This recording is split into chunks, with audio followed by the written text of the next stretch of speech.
barbecue. So who is this guest that I'm referring to, and what is his favorite barbecue? I mean, what is he really here to talk about? So we have Jesse Younger of Younger Homes with us today. And Jesse is a natural entrepreneur and driven individual with a talent for system design, construction, and problem solving. He started his career in the home building industry at a young age and learned the importance of quality construction practices, carpentry, and drafting. Jesse graduated with honors from Texas A&M with a degree in mechanical engineering. Now, under Jesse and his wife Danielle's leadership, Younger Homes has received several prestigious awards, including the 2019 Green Builder Media Sustainable Home of the Year finalist, Howe's Best of Service 2019 through 2023, Howe's Best of Design 2020 through 2023, and the Greater Austin Home Builders Association Max Award winner for Best Custom Home in 2019, 2021, and 2022. Now, before we get to their story, I do need to tell you about our sponsors. The first is Mitsubishi Electric. Mitsubishi Electric promotes sustainable building through the electrification of residential and commercial heating and cooling products. Their mission is to advance technologies that reduce waste output, promote sustainable resource cycles while increasing energy efficiency and eliminating dependence on fossil fuels. Next, we have Sunnova. They are a leading national residential solar and energy storage provider with a specialized team dedicated to the home building industry. Their experience in the new home sector means they understand the complexities of home building and offer customized solutions to help you build homes that home buyers actually want, all while staying on schedule. With over 50 home builder partners across the country, Sunnova was founded to deliver customers a better energy service at a better price. Through their solar and solar plus energy storage service offerings, they are disrupting the traditional energy landscape and the way the 21st century customer generates and consumes electricity. We also have Schneider Electric, who is driving the digital transformation of modern homes with smart and sustainable energy solutions for ultimate comfort and energy efficiency. Their connected home ecosystem of smart energy management solutions provides digital control of energy use throughout a home, from the grid via their smart electrical panel to their connected wiring devices. This grid-to-plug solution makes it significantly easier to create smart solar power and backup power ready homes, both now and in the future. Now, Panasonic Healthy Indoor Living Solutions is helping builders across the country differentiate themselves with powerful, code-compliant, and cost-effective indoor air quality solutions that provide a safer environment for home buyers. And Jinko Solar is a leading PV module manufacturer and energy storage system integrator. The company has deployed more than 100 gigawatts of their Eagle modules in 160 countries globally, including more than 17 gigawatts right here in the US. Eagle Storage brings together the best energy storage technology for turnkey hardware and energy storage services. Eagle is a trusted choice for US solar and storage projects. And finally, we have LP Building Solutions. LP Building Solutions is committed to building a better world by empowering builders to choose resilient, sustainable, and efficient building materials to construct the structures families and individuals live, work, and play in every day. Through a diverse portfolio of resilient structural solutions and beautiful, durable siding products, all made with 100% sustainably sourced wood fiber, LP is able to provide real solutions that address many environmental issues builders and homeowners face today. For LP, building a better world means manufacturing environmentally responsible solutions so that we can all build better together. Now, you can submit questions for Jesse. You're going to use that questions box over there in the GoToWebinar control panel. And we're actually going to take those during different intervals throughout the presentation. So don't be hesitant to submit your questions to him. Now, for a little bit more on the Youngers, we have Sam Rashkin with us here today, and he's going to give kind of a little bit of a personal perspective on his relationship with the Youngers. Hey, Sam, how you doing, bud? Hey, great, Mike, and thank you so much, everyone, for attending. This is a really important and very special session we're doing today. Jesse and Danielle Younger with Younger Homes are like for me, just the future of housing in a whole new firm moving into the landscape. They're embracing all of what we've been speaking about in Housing 2.0 workshops. They're seriously looking at a variety of offsite solutions. They've done user experience optimized designs. They're applying mass customization, and they're working with a digitization aggregator so their projects are fully digitized. If you've been attending our workshops, you know these are the 4 key innovations that will drive disruption in the housing industry. They'll lead to faster, better, cheaper homes. And to have such an amazing young company kind of look at housing as a whole new opportunity to be taken to the next level is very exciting for us. And so we couldn't be happier that Jesse is here today to share progress with his really important new development. Please pay attention. This is the future of housing. Jesse, thank you so much for coming today. It's absolutely my pleasure. And yeah, don't really know what to say. I'm humbled by the words and just hearing all the words being read out again. It's been an amazing journey and hasn't been one done individually. We've been surrounded by a wonderful group of people who share are like-minded people. So it's been great and an honor to be here. Thanks for having me. I would like to just share a quick video that our land planner DigiBuilt put together. It's an overview of the project with some audio over the top from DigiBuilt themselves, describing all the intricacies and all the thought that went into the land plan thus far. So make sure your audio is on, and Mary, whenever you're ready.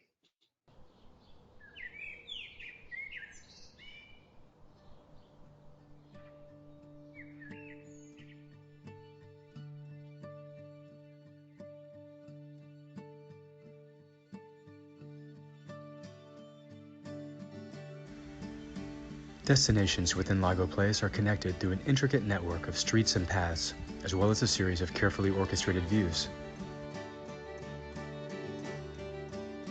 Classical planning techniques like terminated vistas, deflected vistas, and gateways are employed throughout the neighborhood. It feels as though every inch of the 19 acres has been planned as if it were a garden.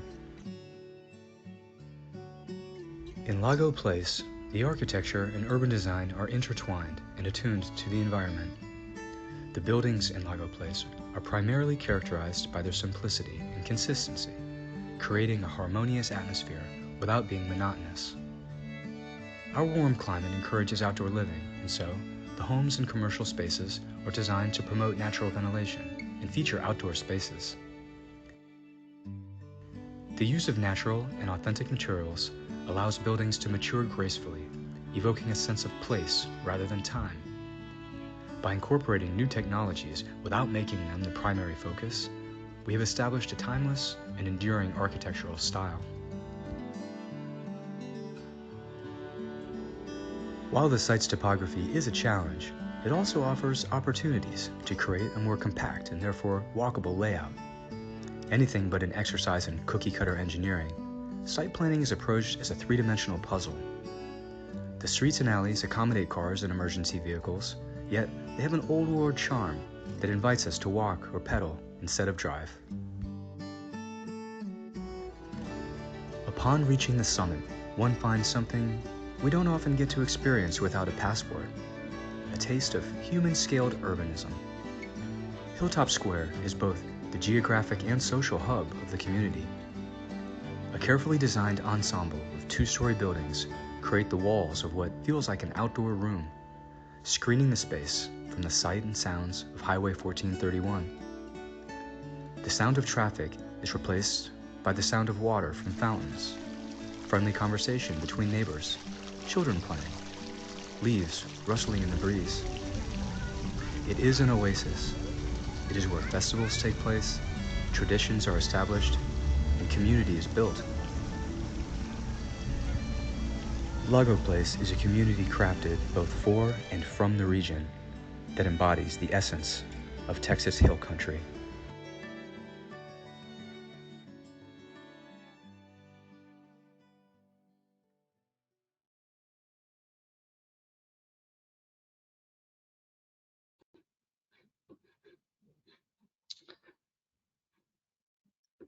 Yeah, I feel like you could just drop the mic after that. It's what a great presentation and just a great I don't know, just a great way to really showcase everything that goes into it. And when people ask, you know, where does the development start? It really starts with selecting someone like DigiBuilt who is like-minded on a fundamental level, but also flexible enough to listen to Danielle and me, who are in the community, who know the land, know the people in the area, and are able to kind of meld the two, you know, make our dreams and visions come to reality. And yeah, really proud about where we're at right now with the project. But before we jump into that, I did want to dive in a little bit more about Danielle and our story, just about how we got here as you know, from a primarily custom builder to a semi-custom to a developer now. So Younger Homes was started in 2016 in Austin, Texas. And my background, I grew up in the construction industry with my dad's company. He started building homes and remodeling in 1976, and I was working for him since before I could drive. I'd ride to work with him, and quickly put me in the field digging post holes, pouring concrete, and it taught me I needed to go to college. It was a very rough summer, but taught me a lot. Kind of progressing through, ended up running framing crews, and eventually taught myself AutoCAD, did blueprints, and quickly realized that construction was at that point, you know, the way that we were framing plus or minus eighth of an inch and just throwing stuff up wasn't really for my OCD brain. So went to a mechanical engineering school at A&M, where I can deal in thousandths of an inch, and yeah, went into the corporate world before coming back to take over Dad's company. Working for your dad, if you've ever done that, you realize there might be some healthy tension. So we ended up just selling the company in Houston and moving to Austin to start Younger Homes. Danielle's background in toxicology and just her nature and spirit and heart, we've always known we wanted to work together, and to have her like a husband and wife team, just the way that we make each other better, to have that on a company level has been very special. And I think she's our secret weapon to success. She's sorry she couldn't be here. Yeah, so Younger Homes, you heard some of the awards. You know, we've been real blessed with success, and it's Austin's been a great place. The timing of it all, the location of everything has been truly a blessing, and being surrounded by people like Sam, Green Builder Media, and several others to help nurture us along the way has been a key to our success as well. Our journey didn't start obviously with development. We did have this grandiose idea, though, that we wanted the way that we were building, we wanted it to be available and accessible to everyone. And the word everyone italicized here is really the word that was impressed on our heart when we started Younger Homes, is that there's no doubt that we're putting more into our homes than most, right? From a material perspective, from a cost of goods perspective, we're putting in higher quality things for sure. But the bulk of the innovation really comes from just the forethought and thinking of the home as an engineered system, and really applying these principles on the front end of the home design. And so really a bulk of the innovation really doesn't cost more money. But nonetheless, we were a young company, didn't have any investors or capital, so we needed to start with custom homes. Custom homes are a great platform to start a business, right? We use clients' capital to build amazing products, and we get to learn some things and build some things that we typically wouldn't do on our own. So here's two of our custom homes here now, and actually the one on the right here, this one just got, we're a finalist in the HBA Awards this year. This is our Scandinavian farmhouse. So yeah, just a great opportunity to build some great homes. But how do we get this type of building accessible to everyone? That's where semi-custom homes come into play. We called up Sam, went through the Housing 2.0 program, and we took the best of all the custom homes that we've built, and packed them into 3 floor plans, and basically simplified the options for our clients. It's interesting that custom homes cost a lot of money, not because of the things that's going in them per se, but it's because clients and architects who maybe aren't cost-driven decision makers are making the decisions. You know, a custom home costs a lot of money because 2,000 square foot outdoor living or a 5-car garage, that's going to add to your price per square foot. So we're essentially protecting the client from themselves with a semi-custom product, and it's worked out really well. What we're finding is most people don't want to make all the decisions and figure out all the transitions and the grout spacing and the colors and all the things. They like the multiple choice rather than the fill in the blank, if that makes sense. With our custom homes, we were able to achieve in all of our homes are Energy Star certified and Indoor Air Plus certified. We did not give our clients the option on that. That's a standard for us. By taking control of the design for the semi-custom homes, we're actually able to achieve a higher rating, a net zero rating, net zero ready rating, in addition to the Indoor Air Plus rating. So it's funny, people think that, well, the semi-custom home, you're getting less home, right? Well, you might not be able to import marble from Italy, but you actually get more home, more bang for your buck with the semi-custom home that we offer. So with our custom homes, let's say we were in the 2, 3, 4 million plus range. Our semi-custom homes were able to get to the sub $1 million range, $750,000 starting price point, $240, $250 a square foot, which in our market is very, very competitive, especially when you see the spec sheet and the one pager of what you're getting for that price. But how do we get below 750? That's where development comes into play. We feel like we've wrung the towel dry with the vertical, with the sticks and bricks piece. But in order to get to a lower price point, we had to control the land. And just by increasing control and increasing basically what's in our scope and our envelope, we were able to increase efficiency from cradle to grave of the entire home building process, and achieve that lower price point. So yeah, the story of the 19 acres, it's again, no outside investors at this point. We're very, I'm going to use the word control a lot. You'll find with Danielle and I like control. And so by keeping investors out, we're able to maintain control inside.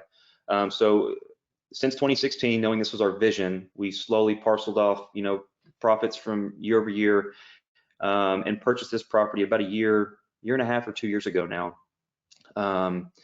It's in our hometown. Since this was our first development, we wanted it to be close to home. We wanted to already know the market and know the community's needs. And this property was available, right? It was actually right before the freeze of February during COVID that we picked up this property. So it's going to be a mixed use development. It's about 35, 40 minutes from downtown Austin. Product diversity is key here. You'll see this Digibook calls this the Skittles map. Rightfully so. It's every different color represents a different product type. And I will talk a little bit more about products in a little bit, but about 134 units on 19 acres. So a lot packed into here. And given the density and given the land purchase price, it really is going to allow us to do a lot, pack a lot into this little development for our community. Just like our homes now, there's going to be no compromise on energy efficiency. And from a development perspective, it will be what we call a sustainable development. And I'll speak to sustainable development a little bit more what that means next, but I didn't know if there were any builders or anybody who's kind of on that builder track in the audience who maybe has more questions about our journey from what it means, like kind of how we started off as a builder, custom, semi-custom to developer. Does anybody have any questions? I hope this is going to be kind of an interactive presentation. So Mike, are there any questions right now so far? Yeah, we do have a couple questions actually. a few from Daryl, and more may come in here as we talk. But to that point about development, and we haven't really even gotten into the presentation yet, so you're probably going to get to some of these answers as we talk and go forward here. But Daryl's curious about what type of environments are your structures designed or best suited for? Is it for floodplains or mountains or extreme cold or extreme heat? And then how might your work be best utilized, or could it advise cities for healthy future planning for new additions or new developments in a sustainable manner? So I think let's start with those two from there. Yeah, that's great. So Travis County, we're in climate zone 2, I believe, right on the cusp.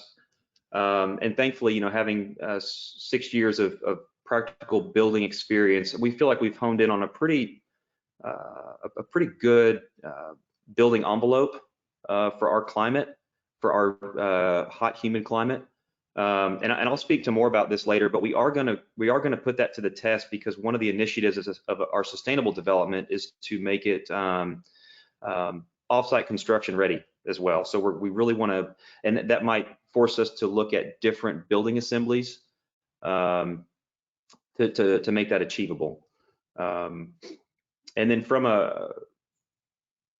from the education piece you mentioned with the city, absolutely. Like that to me is one of the biggest things that we can do as we go through this process, and why we're so open to sharing and being transparent with this, all the the good, bad, and the ugly, is we want this to be a roadmap for our city in particular, but maybe others. Maybe it's bigger than just Lago Vista. Maybe others can learn from it, as we go through and present some of this about here's how we did it, here's what worked well, here's what didn't, here's what we do different. I mean, this is our first time doing a development. It's going to be not perfect, and we're okay with that for the sake of the greater good. All right, and we've got some more questions. I don't know if you want to go ahead and take them now, or we can wait until you go cover a little bit more about what sustainable development looks like. If you think the questions will be answered or talk through, I can just keep going through the next slide. Well, yeah, there actually is one in here I think that might work for you, and that is, do you utilize a sustainable supply chain? Sustainable supply chain, not per se.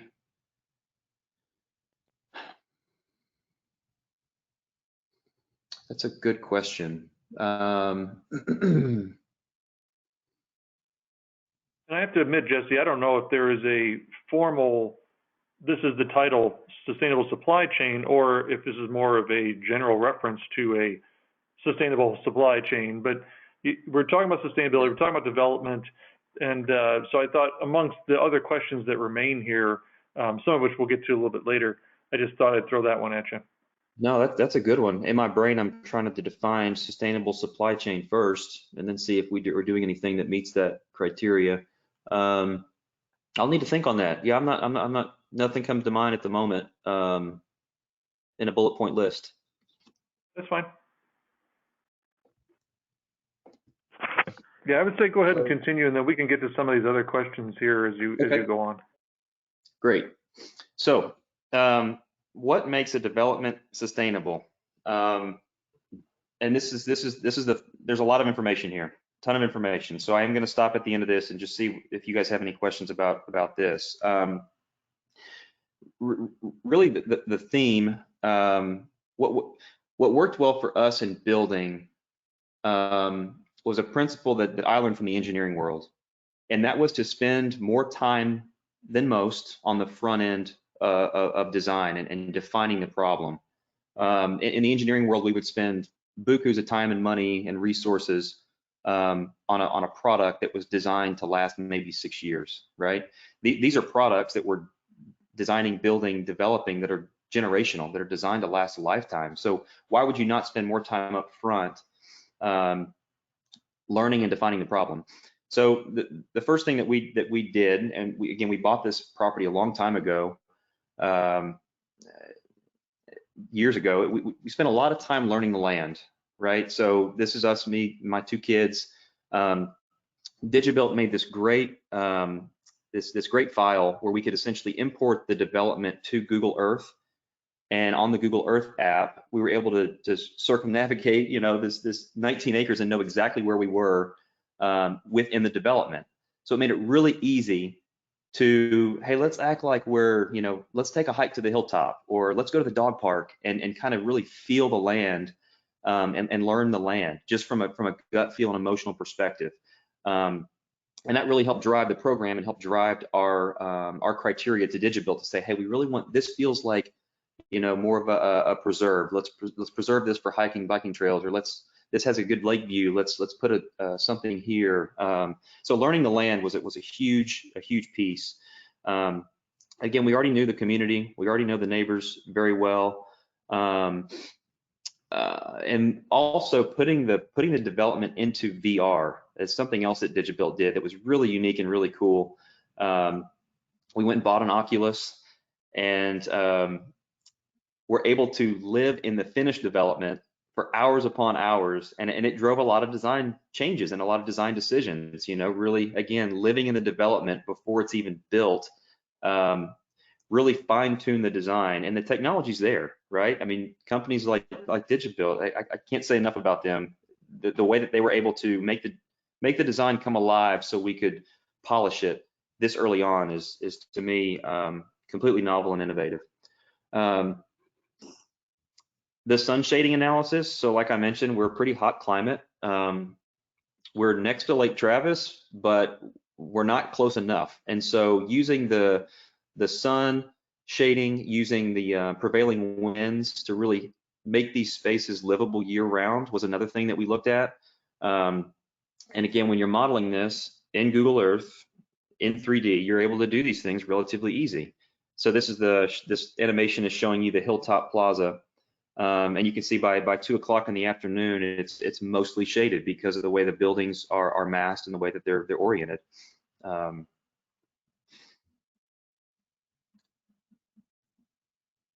The trees, learning the trees was a big one. This is one of our largest cedar elms on the property. Working around existing oak trees and existing vegetation like this is super important because we want this development to feel like it fits with the landscape, right? We want it to feel like it's been there for a long time. That was a big one. And then the airport. So as a recent pilot, this is Lago Vista Airport, about 1.5 miles from the project. And as a pilot, I appreciate that the airport designers thought about prevailing winds, right? The runway 115 is 157 degrees from magnetic north because we want the winds to be blowing right down the runway when we land. How much more so do we want to feel the breeze when you're out in some of these common spaces on the property? So leaving breezeways and leaving open areas for wind to travel through instead of get caught was another thing that we spent a lot of time thinking about. Rainwater, gray water recycling, solar, of course, these are some things that we're working with Ferguson to look at the latest gray water recycling technologies to see if we can incorporate that. Rainwater and solar, right now, every one of our homes is rainwater and solar ready. And about 50% of our semi-custom clients opt for us to put in the solar as well. Our area out here, PEC, is still relatively inexpensive, so the ROI isn't quite there. The people opting for it are doing it more for the sustainability aspect of it. Same with the rainwater. As I mentioned, specifications of the building themselves, not compromising on that either. Everything will be net zero ready and indoor air plus because we've done it. And to me, it's like, why would you not? Locally sourced materials, native landscaping, embodied carbon. This is a good one. Stacy Smedley and her group at Building Transparency have been a huge help to us. Really understanding the carbon handprint of the entire project. I'll get into this more a little bit later with the building envelope, but the goal you measure what matters, right? And right now, embodied carbon is something that even if we can just measure for this entire development, if we can just measure it, we feel like that's going to be a push for this initiative in the right direction, right? And if we can help it drive some decisions, that's even better. But Stacy's been great at helping us on the front end calculate some of this stuff. Education, this is a big one too, and we alluded to this with the question already. So this is our personal home in Lago Vista, where we recently held a party to showcase Lago Place. There were 70 people that came through. This is actually the mayor of Lago Vista, walking through the development in VR, and several posters and talking points throughout the home, talking about what it means to be sustainable, just educating people. And amazing to see the reaction. Like, what we're doing is not new. It's new to the industry, I feel like, new to us, but it strikes a chord with people naturally. It's like, yeah, why wouldn't you do that? Construction methods we talked about a little bit. I'll get into some more of this later about how we're really trying to push the envelope here. But bottom line, the development has to be successful, right? Like this is not a hobby. This is not. It's a lot like our home building business, right? Where we still need to we can't just build an energy efficient, sustainable home. Like, it has to be beautiful, it has to be high quality, it has to make sense from a cost efficiency perspective. Like, it still needs to be successful. And this is where leaning upon other developers and other people who've done this before is really important for us, because we haven't done this before, and it's a big thing to bite off, you know. And we have all these goals and unicorns and rainbows and ideas, but if it's not successful and it never breaks ground, what's the point? So we can't forget the practical side, that it also still has to be financially feasible and successful. That to us is what makes a development sustainable. Yeah, I think that's a good spot. I don't know if there's any other questions about this slide in particular, Mike. Yep, I'm hopping back on here for you. So we do have a couple of questions that I was saving so you get through some of these details, and you've actually hit on some of the questions that we're asked you didn't even know about. So I'm going to skip over some of them, but there were, and it's interesting too, you were talking about air and wind currents. That was actually one of the questions was asked, was that taken into consideration? Things like rainfall projections and your water conservation, collection, and storage. So you detailed some of that, so I'm thankful that you did that. So here's one that's a little bit out of left field. When you were factoring in all these different facets of the land, the property, the air, was there any thought towards migratory habits of animals? Great question. Naturally, where we're at, there are regulations already in place. There's been extensive environmental assessments already done in our area. So yes, by others. And if not by others, it would have been done by us. But in our area specifically, the golden cheek warbler is one species that's been labeled as endangered, and so we abide by the rules and regulations of that naturally, and so this would follow suit. Very good, very good. Yeah, I'm just looking through the questions that have been sent in. You hit on the solar system and water conservation and collection. So I don't have any other questions right now, but I'll kind of repeat that the call for questions is out there. We are going to be taking these throughout. So if you do have them, please submit them via the questions box, and I'll be able to convey them on your behalf. Yeah, but that's a good point about just the migratory patterns. I think putting that as its own bullet point here is definitely something we need to do, because that was looked at and should be looked at, for sure. And it follows the theme, right? It follows the theme of who all's going to be impacted by this, and learn that species, learn that body, learn that thing, and what the needs, wants, and wishes of that thing are, and then adapt the design as needed. Yeah, I like that. Well, and I want to ask you a question of my own. Talk to me about, in your area, what are you seeing in the building industry when it comes to this topic of electrification? Good Because, I mean, look, for those who aren't aware, and I happen to have interacted with Danielle and Jessie a few times already, at one point they both did work in the oil and gas industry. And I think most people know that in Texas, that is a very predominant industry, and it has historically been. So I'm curious as to what you're seeing in the Lake Travis, Austin area in regards to, is there a movement towards electrification? Is there a movement away from natural gas? Or is it, because it's such a historically entrenched industry, is there a great resistance to that?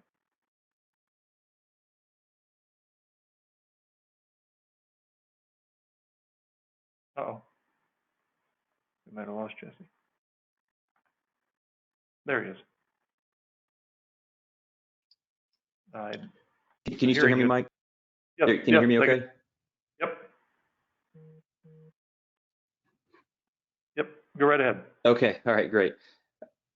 So what we're seeing on the electrification front, I'll take it a step backwards to the energy efficient, like our Energy Star and our net zero. We've just recently seen a big push for the net zero ready. Like, this is the first time, I'd say, in the last 2 years since I feel like COVID was the catalyst, or something during that era. But before, it was like, oh, you're a high quality builder, you make beautiful products, you're trusting people, you have a great process. Oh, and by the way, you build energy efficient homes. That's great. It's almost like people buying Teslas because they go fast and they look cool, and oh, by the way, they're good for the environment. That's kind of what it was. But now people are really coming to us with that in the forefront of their mind. I feel like electrification is where net zero ready was about 2 years ago for us, where we have a few people who are, maybe dabbling in the dual fuel ranges, induction cooktop, but I don't really want to give up, propane yet, so let me just do dual fuel. And then you talk with them afterwards and they're like, well, we actually never use the propane anyways. We always use the induction because it boils faster, cooks better, and is better for indoor air quality, yada, yada, yada. One thing that I think will never go away with the electrification movement is fireplaces for us in Texas. Now, we do direct vent for everything. We don't do any natural wood burning fireplaces inside. We do them outside a lot, but and the reason is because during the shutdown of the grid, during the freeze during COVID, having that dual fuel, that redundancy was super important for people, and my family in particular too. Just having the fireplace available to keep the family warm. It was also nice having propane water heaters to boil water, propane range to boil water. I mean, the redundancy of that and the resiliency of the dual fuel is something that in our area is still pretty raw and pretty meaningful to people. Okay, thank you, sir. Let's go ahead and carry on, and we'll take some more questions a little bit later. Okay, great. So before we jump into Offsite, I did want to just give, well, let's jump into Offsite. Let's do this, because I know Sam's going to want to maybe talk through some of this. Okay, so again, previous slide, one of the big things that makes our development sustainable, we feel like, is the construction methods. And considering offsite and near site. And this was our big question when we presented this back at the International Build Show in Vegas a few months ago. This was our big ask to everybody was, hey, like, we need a subject matter expert in this area, because it's such a for us, a new to us innovation that we need some guidance. We need someone kind of shepherding along this journey. DigiBuild has done a great job setting us up for success with this piece, and now we're at the phase where finding that manufacturer, and we've narrowed it down to a handful of folks to kind of help get us to the finish line with this. Personally, Offsite to me is where we need to be going from an engineering perspective. Like, I've worked for Caterpillar, Mitsubishi forklift. I've seen Six Sigma and lean manufacturing at their peak. Like, it's a beautiful thing, and the amount of flexible, just all the pros that go along with it. That's one end of my brain, but the other end of my brain comes from construction. Like growing up around, riding my big wheel through remodel projects and that kind of thing. Like, I also know that we still have guys out in the elements measuring and cutting lumber with a skill saw. Like that's where we're at. There's such this big gap that I feel like it's going to take incremental change to disrupt that. Like, you can't just, if we're on step 1 right now with this guy out there with a circle saw, you can't just go to step 10 and your first in last out lean manufacturing, Six Sigma black belt type stuff. Like, it has to be incremental change, right? So finding a partner, finding a manufacturer who kind of gets that and who's not just coming out of engineering school and just going for broke. We need the practical side, I think, to solve the problem.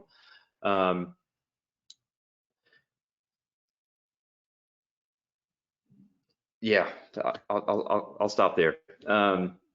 I do think that there's a serious labor problem going on right now, and I think the Offsite is really going to help solve that. One of the things that I think as an industry, we're kind of shooting ourselves in the foot a little bit with the labor.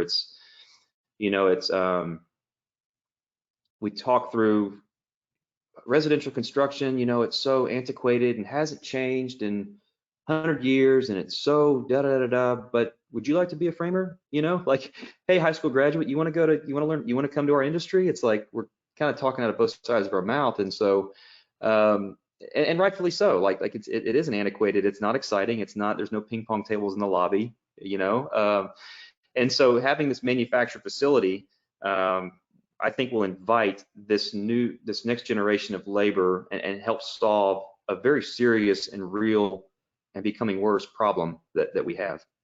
And again, since COVID, just the supply chain issues, talking with suppliers like Ferguson and Anderson, who are really kind of on board with the project, the idea of having another wide spot in the line, in addition to their supply chain, having a wide spot in the line for staging at a manufacturing facility, could also help solve a supply chain issue that I think is more prevalent now. And Jesse, I think we could bring Sam in on this too, because we talk about this a lot in Housing 2.0. Sam, are you able to pop your camera back on real quick and join us? He's currently muted, so. Okay, good. Now I'm unmuted. Yeah, I love what Jesse and Danielle are doing, which is they're recognizing a problem and trying to skate to where the puck is going, not where it is now. Remember the famous Wayne Gretzky answer to the question how he scored so many goals in the National Hockey League. And so you don't have to do Offsite right now, but my goodness, you need to be giving it really careful consideration. There's a tsunami of retiring construction workers. There's a dearth of new entries into construction. There's supply chain issues along the way that are leaving gaps in training and qualifications of these workers, their costs, their waste, the amount of challenges with construction work with trades is just not going to go away. It's over 90% in surveys of a prominent issue with with the industry. So Jesse's point's real important that, you got to look at it, but it may not be the answer. My key point for everyone is this, though. Often it will not be the answer because it's not fully integrated from the very, very first beginning of the design process. If you really want to get faster, better, cheaper, which Offsite can do in spades with amazing risk reduction for the builder, it has to be your strategy from the very first line you draw on the design concept process. It has to be, because there are a number of constraints for sure with Offsite. It will have no impact on your design. It will be just as effective and as compelling a user experience solution. But if you adapt to the process, it's amazing what happens. And secondly, if you do true cost accounting, if you actually account for all the myriad of interrelated parts and effects of Offsite to save cost and improve performance, improve quality, improve design, things like, let's say with SIPs, having dimensional accuracy, having solid walls that feel stronger, having complete comfort because of having like a Yeti cooler kind of enclosure around the occupants. There are so many factors that just don't get counted in a bidding comparison between a traditional framing and some advanced Offsite option. But you're not going to get the outcomes if you don't do two things: integrate in the very first steps of your design, and secondly, give yourself a chance to get past the learning curve. Electricians may balk at first using something, again, like SIPs until they do it once and realize it's easier. People may balk at just doing something new or having to just frame the interior walls when they don't get to frame the exterior walls. It's a process. You're going to have to learn how to integrate Offsite, but if you don't get there now and get ahead of the rest of the industry, you'll be there trying to catch up as the knot gets tighter and tighter with all the challenges that traditional framing provides. So that's just my 2 cents to add to Jesse's important comments. Yeah, and I think doing it early is the key. I mean, we're talking to manufacturers right now, and we're not even through 100% through the entitlement phase, and that seems like, I feel like before we jumped into this, it was like, man, do we really need to be talking to how we're going to be building the sticks and bricks before we even submit a zoning application? And the answer is yes. Like we've had to put in, and with the help of some manufacturers, we've had to put in language in the developer's agreement with the city that says, here's how you're going to inspect the buildings. Like, here's how we want to deviate from your normal process. And by putting these waivers and variances up front and making that known right now is going to make it a whole lot easier down the line, letting them know up front, this is how we want to build, and giving us that window to do so. In addition to the schematic designs and designing for this mass customization, right? I mean, again, not new, but just new to our industry. For example, in automotive industry, the starter for the SUV of our GMC SUV is the same starter that's used on my GMC truck. Like, we're able to achieve a number of repeatable products or sub-assemblies, but just by putting them together in a different manner, we're able to achieve more SKU numbers or different products that the customer sees, right? So an example for this would be, for all the products that we have on the 19 acres, we might have, 2 powder rooms or 5 kitchens or 3 master bathrooms across all the products. And so again, you get a lot of this repeatability that makes offsite construction, this manufactured mentality possible, this repeatability, this predictability, but the end result to the user is completely different. And I think that's the mentality that we're trying to take to this. And again, like Sam said, we may get to the end of this and it might be like, man, it's just not there yet, But a deliverable for us personally is to say, well, specifically why? Like, this is where we need to go. So if it's not there yet, let's do a gap analysis and see what needs to happen so that this can be achievable for the next development. It's got to get there. So this is if nothing else, it's going to be a research paper and abstract, and we want to share our learnings from that.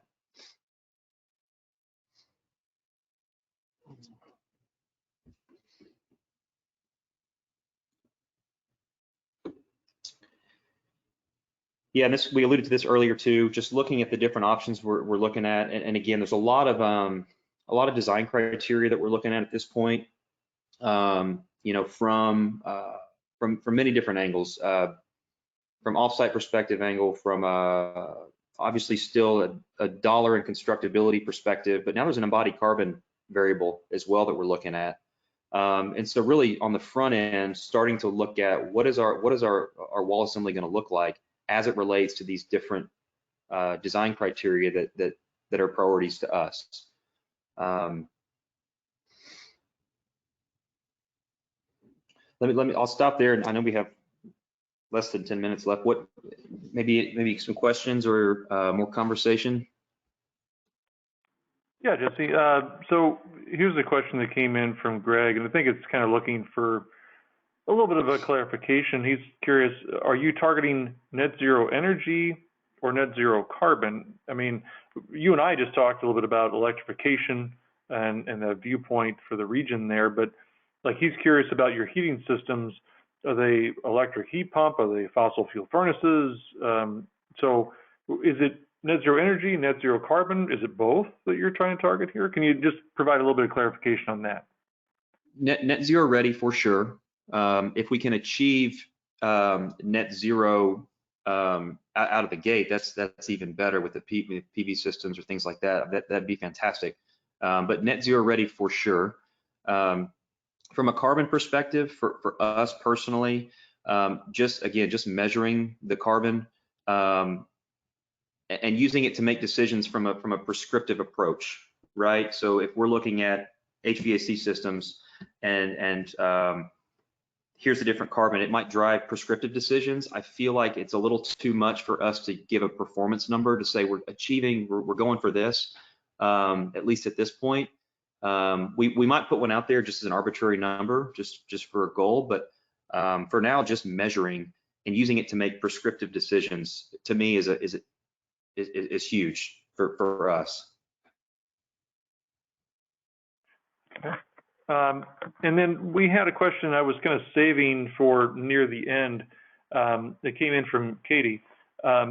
What did you think might be your biggest challenge in making this vision come to life, and has that actually been the case?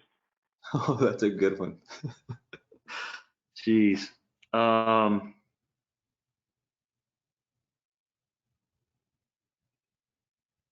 Man, I might, yeah.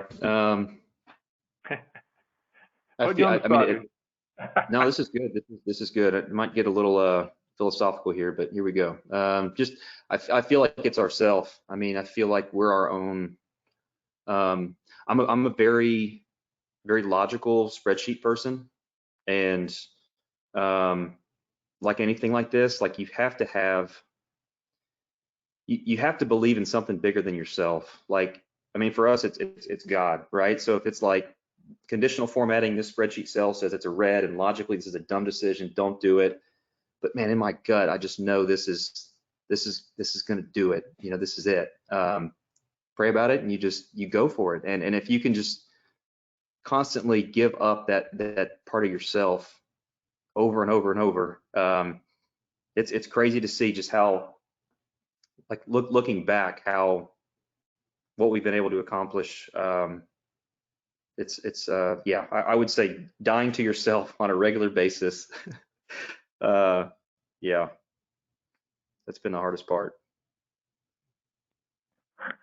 And you know, I know that you've had the chance, and Danielle, you know, you've had the chance to speak at a number of events now. You mentioned the Builder Show. I know I saw you out at EBA last fall. What's been the response? Well, you know, when I'm not talking about identifying specific people, but you talk about this stuff. What's been the response when people come up to you afterwards? What are those kind of one-on-one conversations? Are people interested in it? Are they gung ho and like yes about this, or are they kind of skeptical? I'm curious to see, like, when it's just the one-on-ones, what the feedback is that you're getting from builders who attend your talks. It's overjoyed. If I could bottle up those conversations and use them for motivation down the line, I could, and I would. Yeah, just overjoyed. And again, this strikes such a chord just on such a human level. I feel like it's yeah, it's very moving for people. There are, you know, the old crusty builders, you know, like, man, there's a lot of topography there, and you're on solid rock out there, and your civil costs are going to be this, and that. And like, yeah, you're probably right, but when it's not a problem until it's a problem, and until then, we're going to keep going. But I feel like there's been an overwhelming amount of support on this for sure, just because it feels so right from a human level, from a where our industry is right now level. The potential energy is there. So that's the feeling that we get. Yeah. Well, I've always gotten the sense from talking with you and Danielle that there's a certain element of legacy to this, you know, to your company of, hey, you know, we're putting our name on this, and we want to put something that our kids will be proud of someday. Yeah, for sure. I think given a platform, I mean, looking at this slide right now and just thinking about all the people who've come alongside us, and this list continues to grow, and giving them an opportunity to people want to contribute. People want to be part of something bigger than themselves in the day-to-day. And this project has the potential to do that. Yeah, to be a legacy for so many. Kim wanted to ask about your timeline. You know, are you selling now, or kind of talk a little bit about the timeline for this development? Good question. John McClendon at DigiBuilt would say, yes, we're selling. We're taking pre-orders today. He's my mentor, my fatherly words of wisdom on this project for sure. But yeah, our timeline, again, it's very, very loose, but the idea is that we get through entitlements and maybe through construction documents this year and get ready to start breaking ground on horizontals next year. Yeah. Okay. All right. Well, I don't see any other questions right now. How can people get a hold of you if they do have other questions? Because we have people who watch the recording later, so they may see this and listen to this and go, oh, I'd love to ask Jesse this or that. How do they reach out to you? Shoot me an email. I think Danielle put our Instagram handle at the beginning, at Younger Homes. Our website, younger-homes.com, younger-homes.com. But yeah, my email is just my first name, Jesse, Jesse, at younger-homes.com.